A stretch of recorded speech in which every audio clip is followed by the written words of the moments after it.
जय श्री राम जी। रामचरितमानस अयोध्या कांड में पढ़ रहे हैं हम। भरत जी मनाने आए हुए हैं राम जी को वापस लौटाने के लिए।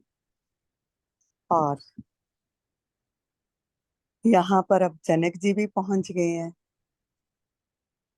जनक जी की रानियों का मेल मिलाप भी हो गया है। रानी कौशल्या, सुमित्रा जी से, कैकेयी जी से।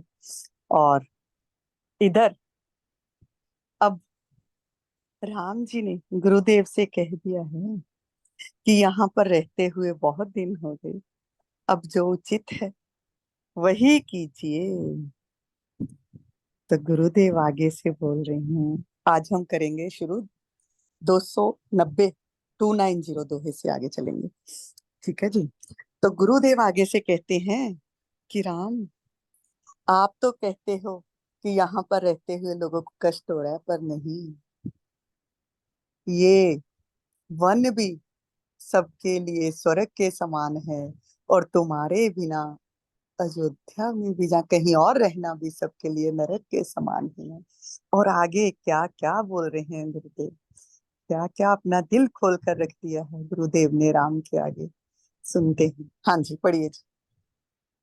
प्राण प्राण के जीव के, जीव सुख के सुख राम। तुम तजि तात सुहात गृह, जिनहि तिनहि विधि बाम सियावर राम। जय जय राम। जो सुख कर मुधरम जरि जाऊं, जब न राम पद पंकज भाऊ। जोगु जोगु ज्ञानु अज्ञानु, जह नहीं राम प्रेम पर थानु। तुम बिनु दुखी सुखी तुम ते ही, तुम जानहु जिय जो जेहि। राउर आय सुसिर सबहि के, विदित कृपालहि गति सबहि के। आप आश्रम ही धारिय पाऊ, भयउ सनेह शिथिल मुनि राऊ। करि प्रणाम तब राम सिधाए, ऋषि धरि धीर जनक बहि आए। राम बचन गुरु नृपहि सुनाए, सील स्नेह सुभाए सुभाए। महाराज अब कीजिए सोई, सब कर धर्म सहित हित होई। ज्ञान निधान सुजान सुची, धर्म धीर नरपाल। तुम बिन हस मंजस समन, को समरथ इहि काल। सियावर राम जय जय राम, मेरे प्रभु राम जय जय राम। हाँ जी, जय श्री राम जी।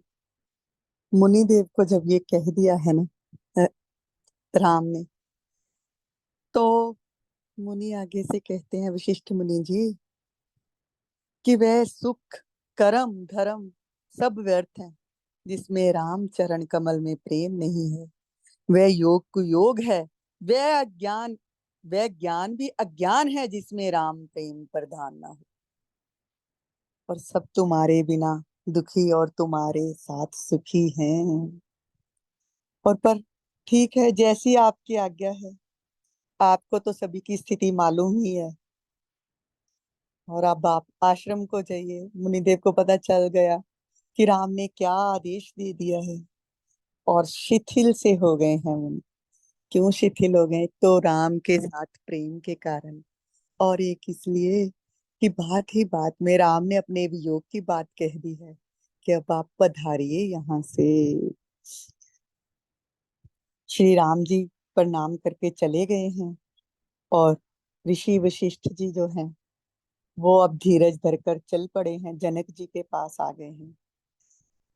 देखो राम जी ने क्या समझाया, ऋषि वशिष्ठ जी को समझाया है कितना प्रेम से, कितना शील से, कितना विनय से कह दिया है बात ही बात में।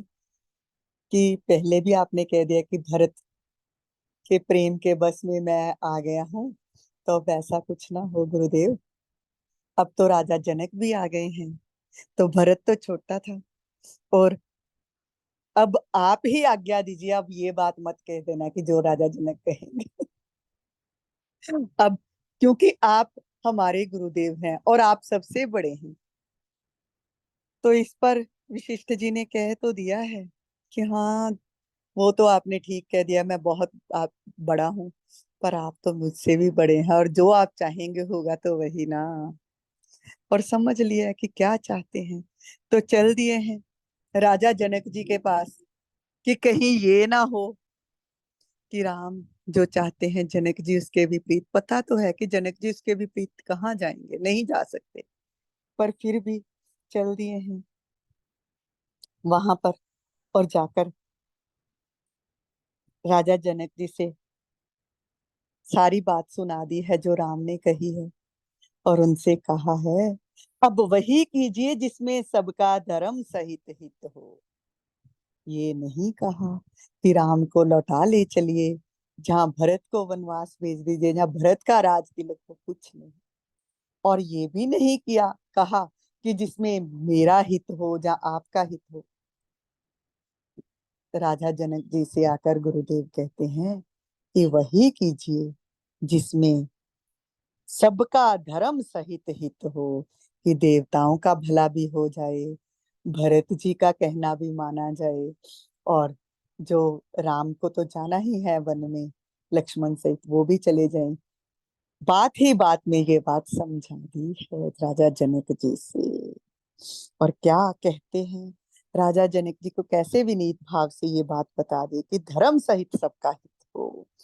हे राजन, तुम ज्ञान के भंडार हो, सुजान पवित्र और धर्म में धीर हो, और इस समय तुम्हारे बिना इस दुविधा दुविधा को दूर करने में और कौन समर्थ है। क्योंकि जब राम और भरत की बात होती है, तो बात ही वही कि हर कोई भगत के, भरत के प्रेम में बह जाता है। और यहाँ पर यही गुरुदेव ने राजा जनक जी के पास इसीलिए आए कि आप तो विदेह हो। कुछ ऐसे भी व्याख्या करते हैं संतजन कि ऋषिराज वशिष्ठ जी इसीलिए राजा जनक के पास आकर कह रहे हैं कि आप ही अब फैसला करो, क्योंकि मैं तो बह गया था भरत के प्रेम की नदी में। उस प्रेम की नदी की बाढ़ ऐसी है, और आप तो विदेह हो। आप तो धर्म का हित देखते हुए, सब जानते हुए उसके अनुकूल ही फैसला करेंगे। इसलिए आप ही ये सब हमारी दुविधा को दूर कीजिए। आपके बिना और कौन है इस दुविधा को दूर करने में समर्थ, कि क्या होना चाहिए, कैसे हो। हाँ जी, बढ़िया। सुनि मुनि वचन जनक अनुरागे, लखी गति ज्ञान विरागु विरागे, शिथिल स्नेह गुणत मन माही, आए यहाँ कीन भल नाही, राम ही राय कहूँ बन जाना, कीन आप प्रिय प्रेम प्रवाना, हम अब बनते बन ही पठाई, प्रमुदित फिर अब विवेक बढ़ाई, तापस मुनि महिसुर सुनी देखी, भई प्रेम बस बिकल विशेषी, समूह समझी धरि धीर जुराजा, चले भरत पहि सहित समाजा, भरत आई आगे भई लीन्हे, अवसर सरिस सुआसन दीन्हे, तात भरत कहते रहुति राहु, तुम ही विदित रघुबीर सुभाहु, राम सत्य व्रत धर्म रत, सब कर सील सनेहु, संकट सहत सकोच बस, कहे जो आय सुदेहु सियावर राम जय जय राम, मेरे प्रभु राम जय जय राम। जब मुनि वशिष्ठ जी ने ये कहा है ना, तो जनक जी जो है प्रेम में मगन हो गए हैं। देखो, जब जब भी संसार की कोई बात आती है ना, विषयों की कोई बात आती है श्री रामचंद्र जी के विषय में, तब तब जो है जनक जी प्रेम में विह्वल हो जाते हैं। ज्ञानी है वो, पर ज्ञान और वैराग्य जो है जवाब दे जाते हैं। कहते हैं ब्रह्मानंद से जब मिल जाता है ना बंदा, तो प्रेम विह्वल हो ही जाता है। क्योंकि ये जो ब्रह्मानंद है ना, वो ज्ञान और वैराग्य से बहुत परे है। और इसीलिए जब भी सगुण रूप धारण किए हुए भगवान की बात आती है, तो ऐसी दशा में ज्ञान वैराग्य बहुत दूर छूट जाते हैं, राम में ही रह जाते हैं, राम ही राम हर और नजर आना शुरू कर जाते हैं, और प्रेम में मगन हो गए हैं। कह उनकी दशा को देखकर वैराग्य को भी वैराग्य हो गया। तो मन में विचार कर रहे हैं, देखो ये क्या मुझे दे दिया इन्होंने, ऐसे सौंप दिया है। राजा ने राजा दशरथ ने राम को वन जाने को कहा, पर फिर उस शरीर को ही त्याग दिया कि जो राम के बिना इस शरीर यहाँ पर रहेगा ही नहीं। और मैं क्या करूंगा अपनी बढ़ाई सुनने के लिए ही, क्योंकि आज्ञा तो यही देनी पड़ेगी कि राम वन को जाए, राम तो वापस आएंगे नहीं। मन ही मन सोच रहे हैं कि होगा तो वही। ये कथाएं सुन चुके हैं याज्ञवल्क्य मुनि जी के मुख से पहले से भी, कि जब जब राम आते हैं, जन्म लेते हैं जिस भी कल्प में, तो राम और सीता जो है वन में जाते हैं, राक्षसों का संहार होता है। तो ये बात तो पता है कि राम वन में जाएंगे ही, सत्य संकल्प से। अब वो कभी भी हटेंगे ही नहीं इस बात से। और अब यही सोच कि लोग कहेंगे कि कितना देखो, कोई मोह ममता ही नहीं है इसे, है ना। जनक ने अपना जो है विदेह विदेह है, ज्ञानी है, और वही रूप सच्चा किया है और राम को वन में भेज दिया है। क्यों आए हम यहाँ राम को वन में भेजने के लिए, कि राजा ने तो उन्हें वन जाने की आज्ञा दी थी, और वही आज्ञा हम भी यहाँ पर अब सुना कर जाएंगे, वन से भी बीहड़ वन में उन्हें भेज देंगे। ये बात सोच में पड़ गए हैं जनक जी।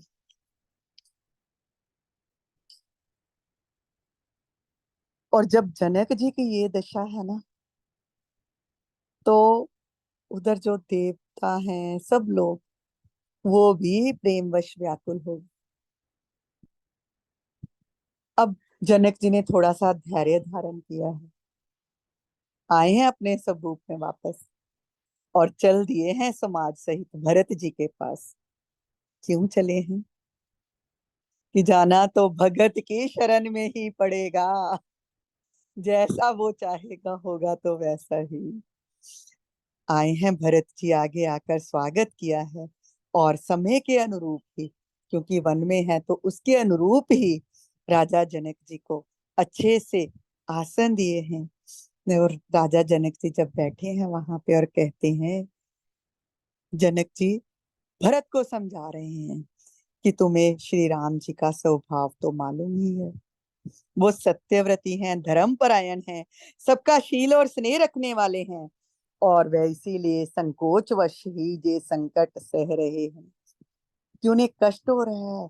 तुम सब जहां पर आकर कष्ट सह रहे हो, ये देखकर उन्हें कष्ट ज्यादा हो रहा है। ये बात कह रहे हैं राजा जनक जी भरत से।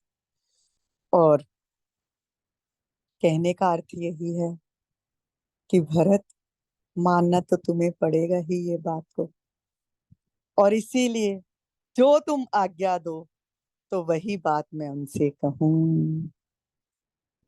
जैसा तुम चाहोगे, होना तो वही है।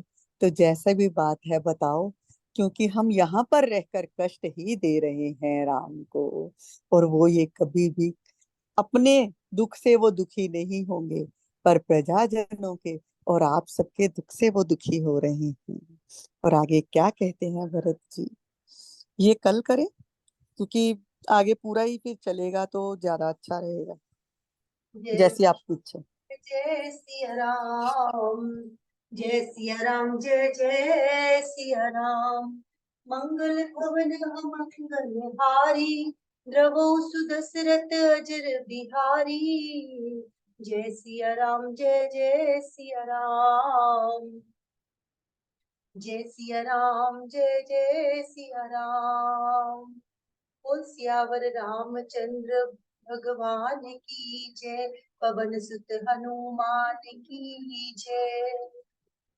हरे राम, हरे राम, राम राम हरे हरे, हरे कृष्ण श्री राधा कृष्ण हरे हरे।